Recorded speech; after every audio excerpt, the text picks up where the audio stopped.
On the 6th of December 1989, Classic Who came to an end with the final episode of Survival broadcasting on that date. And this is the final shot. The 7th Doctor and Ace walking off back to the TARDIS and leaving the viewers wondering what other adventures they would get up to off screen.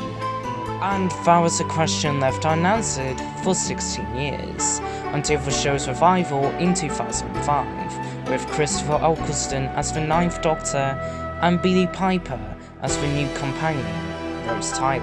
Now, here's a question to you, my dear viewers. What if, in 1989, it didn't get cancelled, and the show continued on into the 1990s and beyond? Well, my dear viewers, that's a question I hopefully will be able to answer during this video series.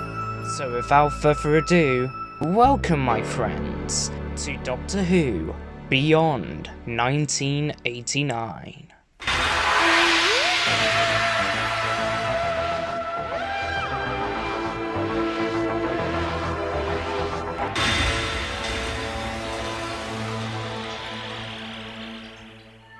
Season 28 of Doctor Who would have aired in the year 1991. It would have starred David McCallum in his debut season as the 8th Doctor, Rain Conham in her first full season, played by Caroline Harker, and this is the last season to feature Ace, played by Sophie Aldred. And also in this season is the new production team, starting with Ian Fraser as the new executive producer and Ben Aronovich as the brand new script editor.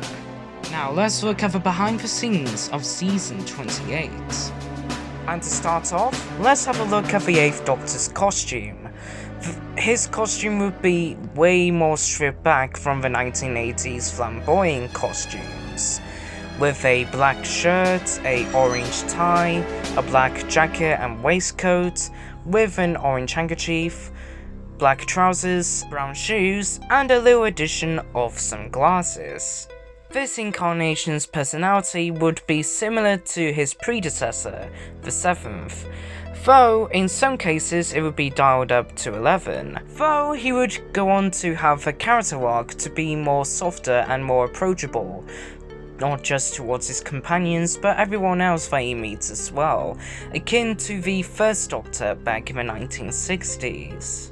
Now, as for what Ian Fraser and Ben Aronovich were going for during this era, was to reconfigure the mysterious factor that Doctor Who has been seriously lacking since the end of the 60s. As for old-time companion Ace, she would be written out after the first story of season 28. Now, the original plans for Ace's departure were to her to go to Gallifrey and become a Time Lord in the Time Lord Academy, though the plans were dropped in favour of a more conventional departure, of her going back to Perivale and hanging out with her friends, thinking that all the travels of the Doctor were getting a little bit too much for her. Now, in terms of the amount of episodes each serial this season, the first episode would be 4 parts long, the second episode would be 3 parts long, as well as the third episode, with the final episode being 4 parts long. Now, let's talk title sequences. This one would essentially be the McCoy sequence, though slightly different, given a new colour scheme and a slight little motion blur effect. And also David McCallum's face is in the title sequence, though no winking face here. And to come along with it, there's a new arrangement of the Doctor Who theme, once again done by Kev McCulloch, which fans would go on to dub the Distant J Doctor Who theme. And finally, Marquez would take over as the main musical composer for Doctor Who going forward, taken over from Kev McCulloch. And there's a brand new TARDIS interior design by Mark Tucker to replace the old one that's been in use since the early 80s. So with that, let's get on with the stories.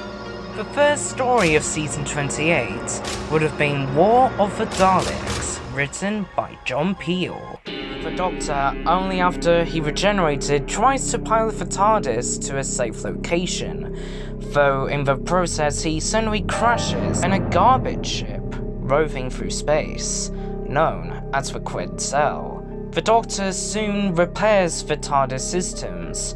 Well, tries to, because he's still dealing with post-regeneration stress. Then, another ship approaches and takes the Quetzal by force. The Doctor discovers that he, Rain and Ace are not the only unwitting travellers on board. There is a strangely familiar survival pod in the hold. Delaney, the captain of a second ship, orders for the pod to be opened. The Doctor is powerless to intervene as Davros is awakened once again. But this is no out-and-out rescue of Davros.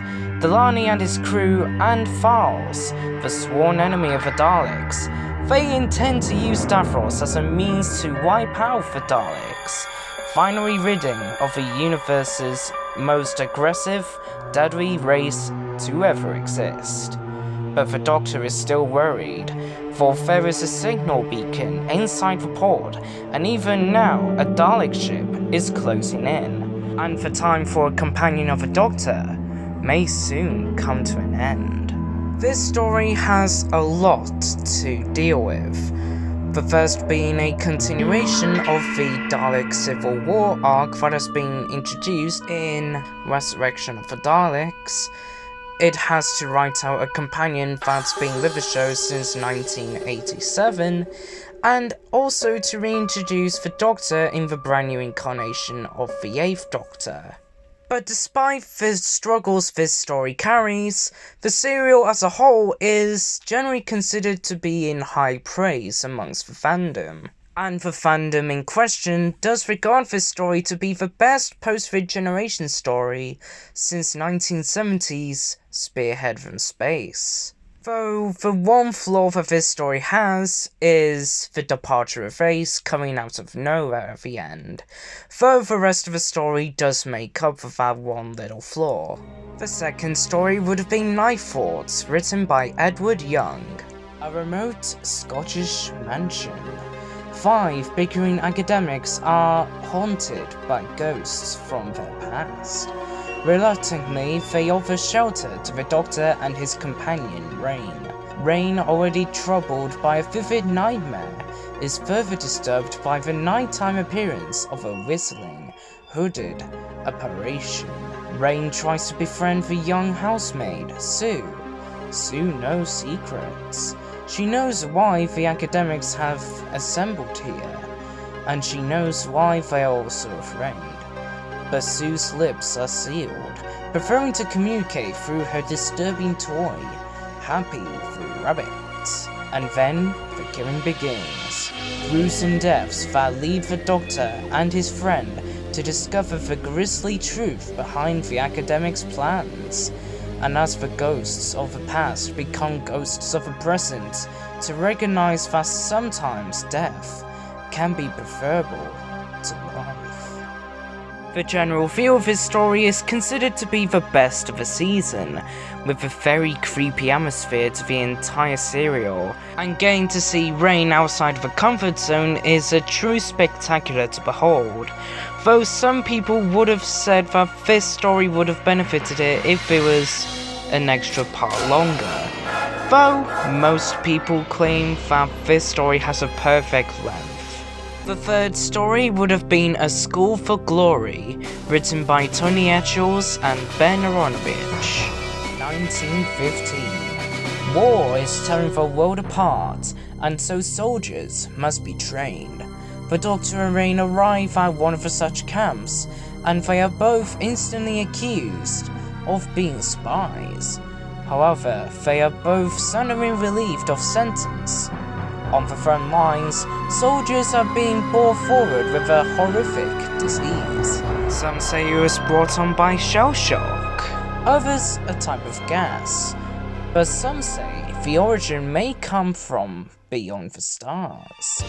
With so many mysteries taking place, the Doctor and Rain must work to ensure history stays on track. But what is the cause of this disease? Why were the Doctor and Rain so suddenly released?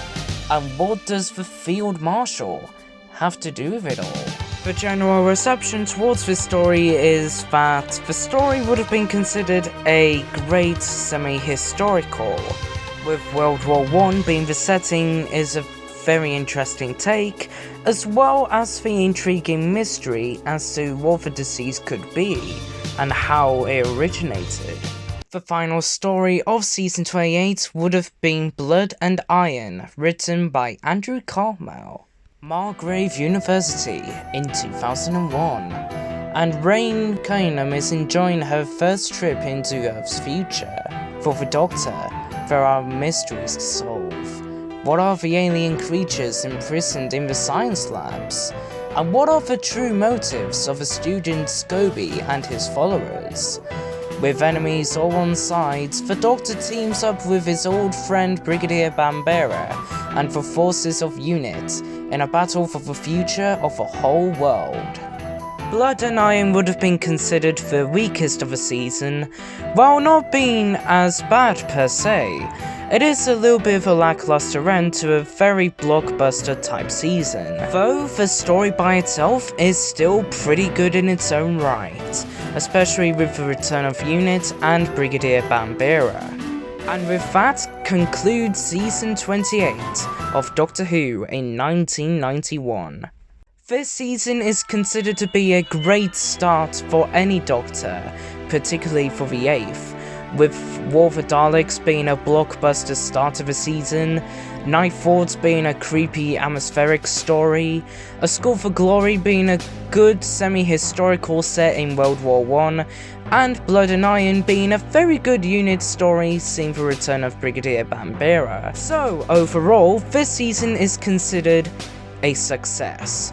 So much of a success, in fact, that the next season has decided to get itself a little bit more budget, which means the episode count will be going up from 14 to 18 episodes, which means we would get 5 serials, 3 being 4-part serials and 2 being 3-part serials.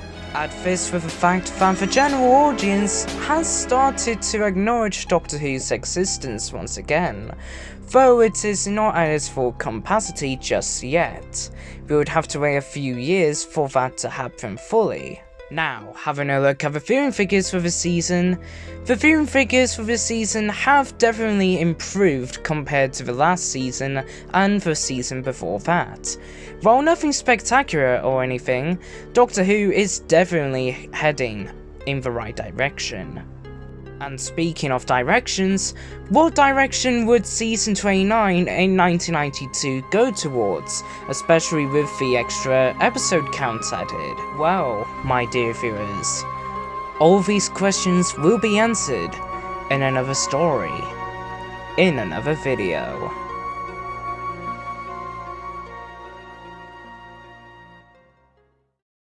And you have made it to the end card.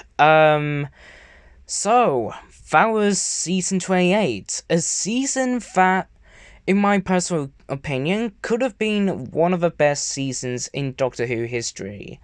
You've got War of the Daleks, a great Dalek blockbuster, like I said before. Nightforts, a very creepy and atmospheric story.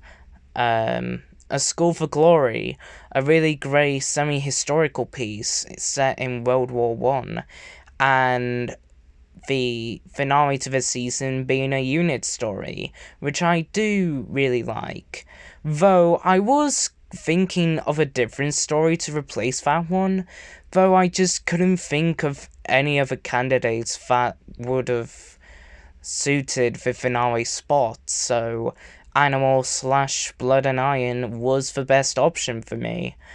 Now, something that I kind of forgot in my last video, which a commenter mentioned, called Fat Bloody Panda, here's the mention, said that I didn't include the number of serials, or episodes I should say, for the serials in season 27, so I'm retroactively gonna do that now. So, Bad Destination would be 3 episodes long, Ice Age would have been 4 episodes, Crime of the Century would have been 3 episodes, and Elixion would have been 4 episodes. Yeah, that's my correction for the previous video that I forgot to mention, which I just included in my Season 28 video as well, so yeah, that's the correction that I'll be sticking with going forward. And yeah, I think that will be it for Season 28. What do you guys think of this season?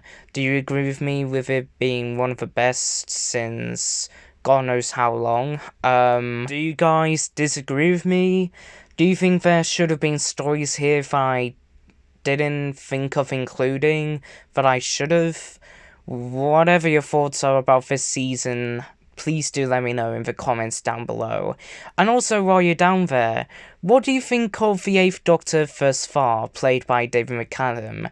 Do you think I've picked the right man for the job? Do you think I should have gone for Richard Griffiths like everybody else does? And what do you think of the general development of this Doctor, going through a character arc similar to the first Doctor? Whatever your thoughts are, please do let me know in the comments section down below. So this video took me a little bit longer than I expected to get out because, well, with Season 27, I've managed to do it within a couple of days, like 2 days or something like that.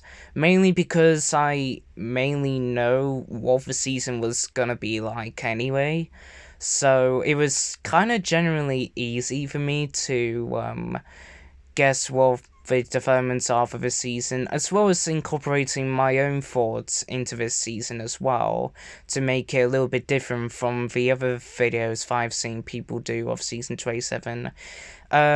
Season 28 onwards, I feel like it's gonna take me a little bit longer for me to do, because this is me gonna go through pure speculation mode, because after this point, we don't really have any concrete information. So this is me going through pure speculation, see what works, see what doesn't work, and all that stuff. So this series is gonna be, from this point onwards, pure speculation from my part. Now, like I sort of touched on before in the previous video, this series is gonna be on a sporadic video schedule. You never know when it's ever gonna come out. I never know when I'm actually gonna get time to work on these longer formed content that I'm been doing recently. But to bridge the gap, I've got some Tokusatsu videos in the waiting list to be released on YouTube, so you can look forward to that. And I think I've rambled on for far too long now. I'm gonna end the video here, guys, so please don't forget to like the video, subscribe to the channel if you are new, please put on your notification bell to get notified of new videos that I put out, please do comment your thoughts in the comments down below, and this has been Tokome Who, the place where Tokusatsu, anime, and science fiction are my main talking points, and I shall see you guys next time for another video, whatever the hell it would be. So, thank you guys for watching, and I'll see you next time. Bye!